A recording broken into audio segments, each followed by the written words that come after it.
Otroci in najstniki uporabljajo splet za komunikacijo in zabavo, služi pa jim tudi kot glavni vir informacij v svetu, v katerem živimo. Gotovo ste že vsi starši dobili odgovor, pa kdo sploh še rabi knjige, saj vse na netu. Otroci se na spletu srečujejo z mnogimi vsebinami, ena izmed njih je pornografija. Tudi sicer internet ni ravno vir informacij, na katere bi se lahko zanašali, in o tej plati spleta smo se pogovarjali z radijskim voditeljem Miho Šaleharjem, ki je bil dovolj pogumen, da bi pripravljen odgovoriti na nekaj težkih vprašanj.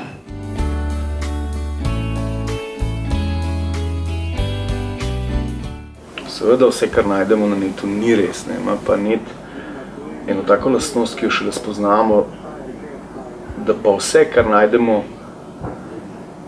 na netu, šele postaja res.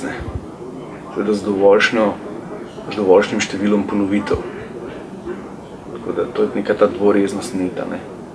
Da ni res, kar je na netu, ampak vse, kar je na netu, postaja naša resnica.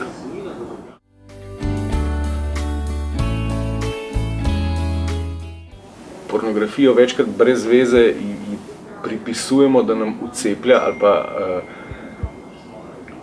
vsiljuje, bom rekel, neke izkrivljene poglede na ljubezen, življenje in spolnost, medtem ko otroke mirne duše izpostavljamo hollywoodski produkciji, MTV, Disneyovskim junakom, ki so najmanj kar je do konca seksualizirane vsebine, na tak ali pa drugačen način, da bom rekel, drugih nevrednih vrednotah, ki jih vcepljajo mulariji, sploh ne govorim.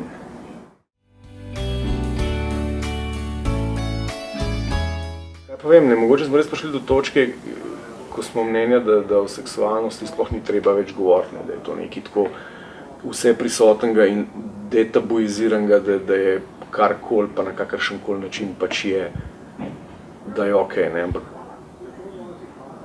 mogoče ga to pogledno biksamo, ne vem.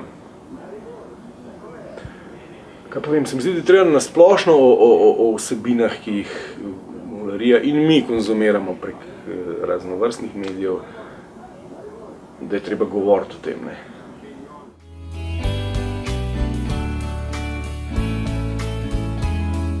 Zakaj bi sploh pornografijo med vsem, do česar lahko pridejo, izločil od vsega ostalega. Hkrati bi jim pa dovolil gledati neke vsebine, ki, bom rekel, vcepljajo otrokom neke vrednote, kot so totalen materializem, teženje k neki popolnosti, ki jo ne bojo nikdar dosegali. Se mi zdi, da so to bistveno bolj škodljive stvari.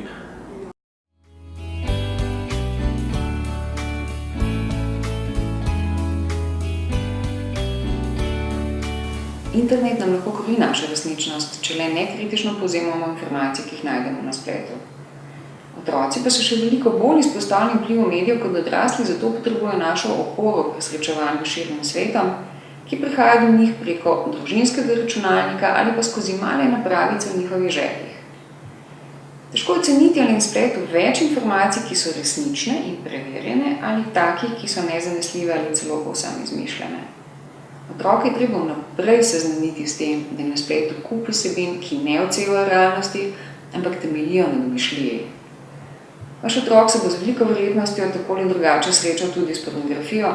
Filtri vsebin se tu izkažejo za nezanesljive, predvsem pa lahko z uporabo filtrov otroka celo spodbudimo k aktivnemu iskanju teh vsebin na drugi napravi, na primer pri prijatelju. Na svet je tudi prikrit seksualiziranimi podobami, od reklam, naslovnic do videospotov in TV žajfnic. Pornografija je le del tega.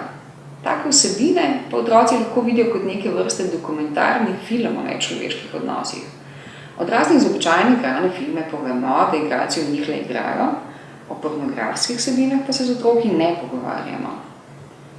O intimnosti in odnosih se je to potrebno pogovarjati v družini, saj si bodo morda otroci sicer ustvarili predstavo o medčloveških odnosih, predvsem skozi to, kar vidijo na spletu in v drugih medijih. Verjetno pa si nihče izmed nas ne želi, da bi njegovega otroka vzgajal medij, ki morda tudi prinaša povsem drugačne vrednote, kot jih gojimo mi.